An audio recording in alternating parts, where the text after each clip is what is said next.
భారతీయ రైల్వేలోని చాలా రైళ్లు, మెట్రో రైళ్లు, వందే భారత్ ఎక్స్‌ప్రెస్‌లు ఇవన్నీ ఎలక్ట్రిక్‌వే.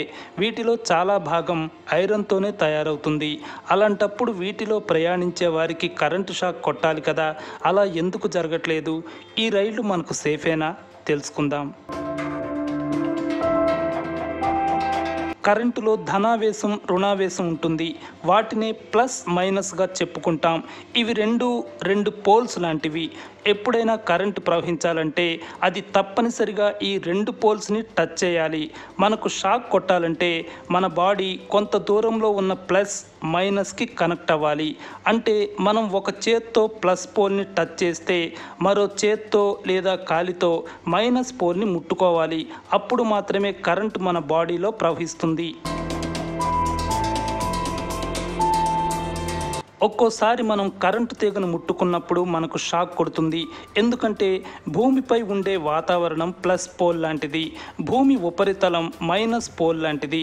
మనం కరెంటు తీగను ముట్టుకున్నప్పుడు మనకు ప్లస్ టచ్ అవుతుంది. అదే సమయంలో మన కాళ్ళు భూమిని తాకి ఉంటే అది మైనస్ అవుతుంది. అంటే కరెంటుకి ప్లస్, మైనస్ రెండూ దొరికినట్లే. దాంతో ప్రవాహం సాధ్యమవుతుంది. అప్పుడు మన శరీరం నుంచి కరెంటు ప్రవహిస్తుంది. దాంతో మనకు షాక్ కొడుతుంది. ఎలక్ట్రిక్ ట్రైన్లో ఇంజిన్ని మాత్రమే ఎలక్ట్రిక్ వైర్లకు కనెక్ట్ చేస్తారు. బోగీలను కనెక్ట్ చేయరు.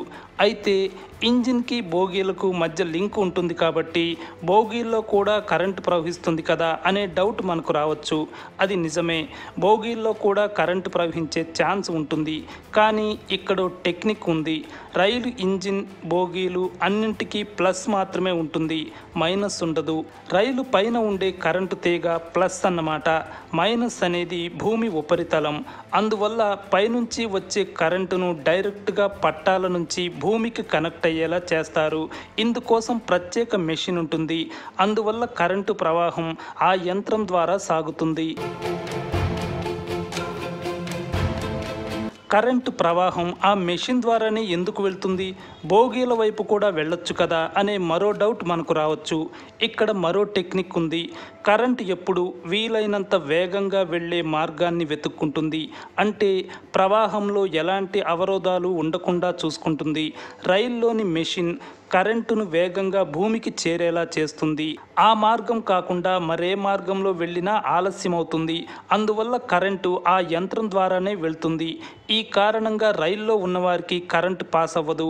అందుకే ఎలక్ట్రిక్ రైల్లో ప్రయాణించే వారికి షాక్ కొట్టదు.